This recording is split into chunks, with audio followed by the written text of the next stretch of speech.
Hello friends, welcome to my YouTube channel Center for Non-Surgical Treatment. I am Dr. Pradeep Mule, Intervention Radiologist from New Delhi, India.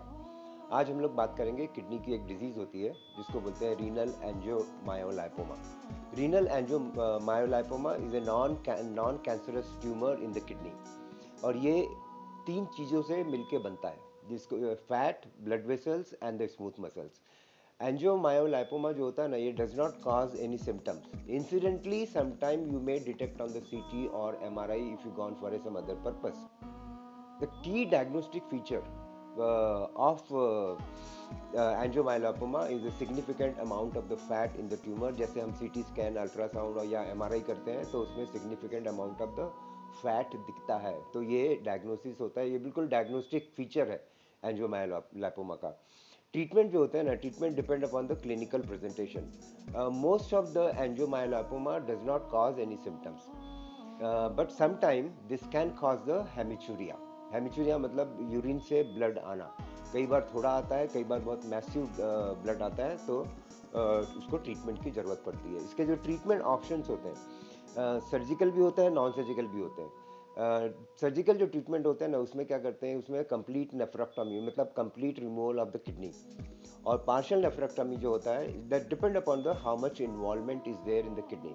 यदि थोड़ा सा portion यदि involve है तो उसमें partial nephrectomy करते हैं, in which the part of the kidney remove, which involving the angiomyolipoma. और नॉन सर्जिकल जो ट्रीटमेंट होते हैं वो तीन तरीके के होते हैं. एक होता है माइक्रोवेव अब्लेशन होता है, रेडियो फ्रिक्वेंसी अब्लेशन होता है, और तीसरा जो होता है वो जिसको बोलते हैं arterial embolisation. Arterial embolisation is the much better. मैं आप लोग को एक केस दिखाना चाहता हूँ जो अभी लास्ट वीक में हम लोग ने किया था. 62-year male presented with mild degree of mild hematuria since last 5 days.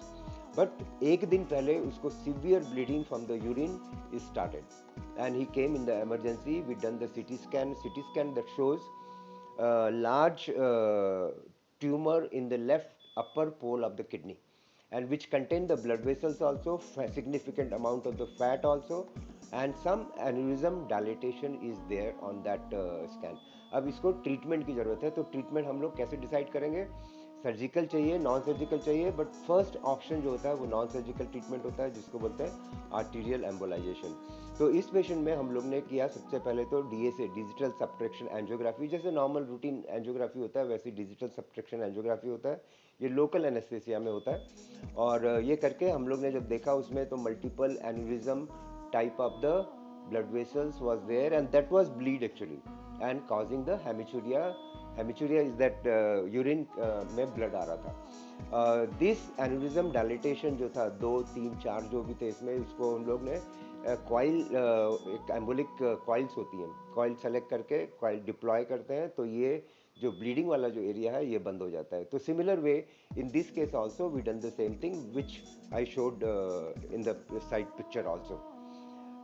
इसका यदि और डिटेल इन्फॉर्मेशन चाहिए तो you can log in to my website www.indianinterventionradiology.com or you can call me or WhatsApp also.